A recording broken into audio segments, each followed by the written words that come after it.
Welcome to Krista's Publishers TV on YouTube.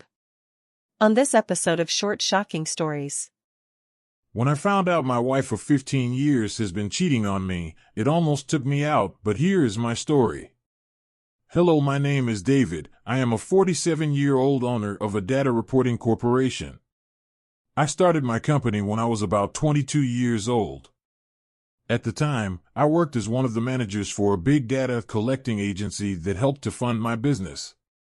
It was at the company I met Patricia, my colleague and the woman who would eventually be my wife. I remember the first day I laid eyes on her. It was love and lust at first sight for me. It was on the day of my interview. She interviewed me. It was a position for a project manager's role at the company. I was starstruck when I laid eyes on her, but I thought I hid it well to look professional. She eventually told me I could not hide my reaction even if I tried. But she thought it was cute, and that may have helped me land the job. I did not find out about all this until about 2 years after we have been working closely together on several projects. She was already one of the supervising managers at the company. I always made sure I was courteous and professionally humorous when I worked with her so she would like me too. After several months of working on a particularly difficult project, we decided to celebrate at a local bar after successful closure. One thing led to another, and I ended up kissing her that night. I asked her to be my girlfriend after several more dates, and she agreed. Patricia later recommended me for the supervising manager's position even though I was still relatively new. I got the position. It may have caused my other colleagues to be jealous, and understandably so. My rise in the corporate ladder with the company was exponentially quick afterwards. Things went relatively well with work and dating life. On some occasions, we had to travel separately for some work-related projects, but we always made sure to stay in touch every chance we get. After some time at the job, I got called in by Dave, the director in charge of the division. He was the boss to myself and Patricia. Also, his recommendation was a major part as to why I got the supervising manager's position. He basically called me in to ask about the relationship between I and Patricia. I told him the truth since there was no policy prohibiting such things. He said he understood and just needed to have it on record as per company's policy, and because he did not want to get in trouble since he gave me the recommendation based on work merits that Patricia stood by and not a romantic relationship. I thought that was weird since there was nothing in the company's guidelines that frowned upon romantic relationships between colleagues, and also because I was one of the top performers at this point. I told Patricia about the situation.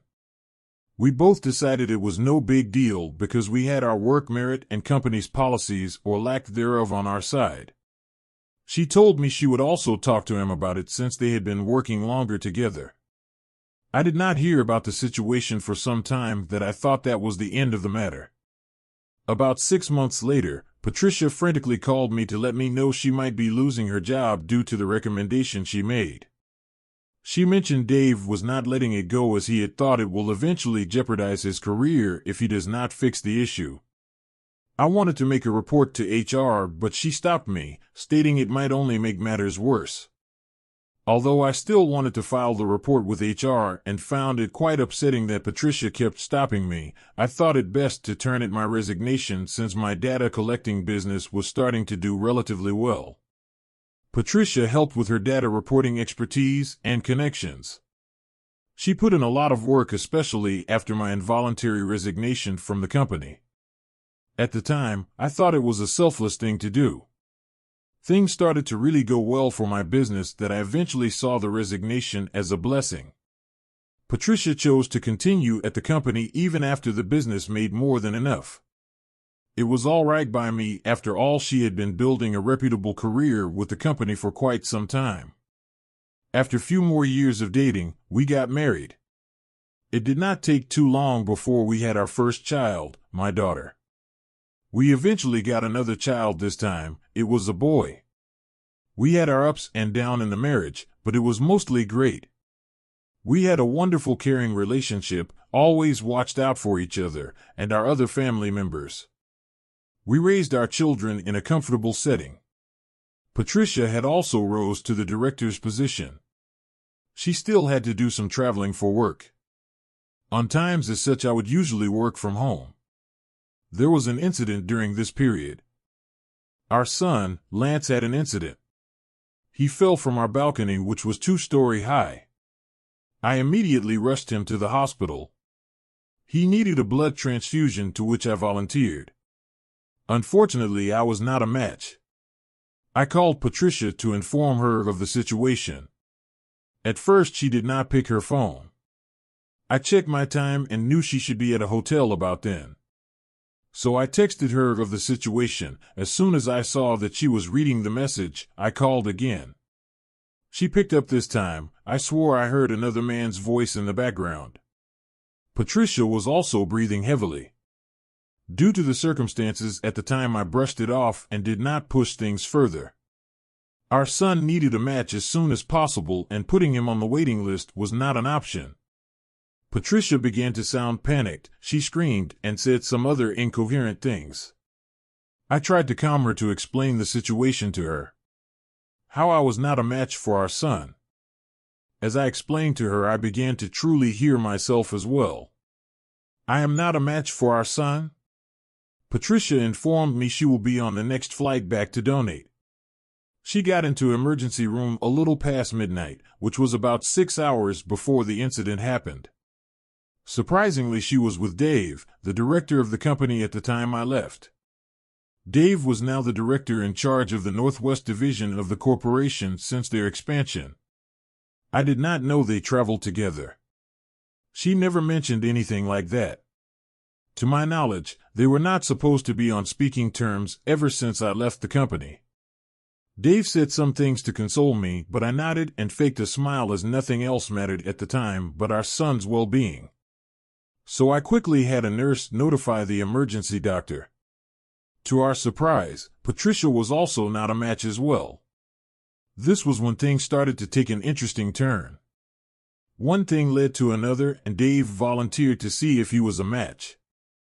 To my shocking surprise, Dave was a match.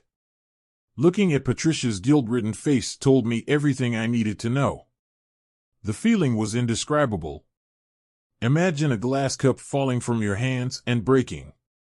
My heart sunk and shattered into pieces. Dave would eventually save his son's life that day. I sat at the emergency room waiting area for hours while Patricia sat in the room with Lance. I could tell she was avoiding me. When I was able to talk to the doctor, I got positive news about Lance. I was joyful, but I tried not to show it for reason I can't explain. Instead, I asked to set up DNA tests for both of the children. I had set up the appointment to come in the next day with the samples they need, and left to book a hotel for the next few weeks. The drive from the hospital was one of the longest, saddest moments of my life. On my way to the hotel, I stopped at a grocery store to stock up on some liquor. It was a good bad day to be wasted. I managed to get into the hotel before I broke down crying into the pillows. I drank the night away.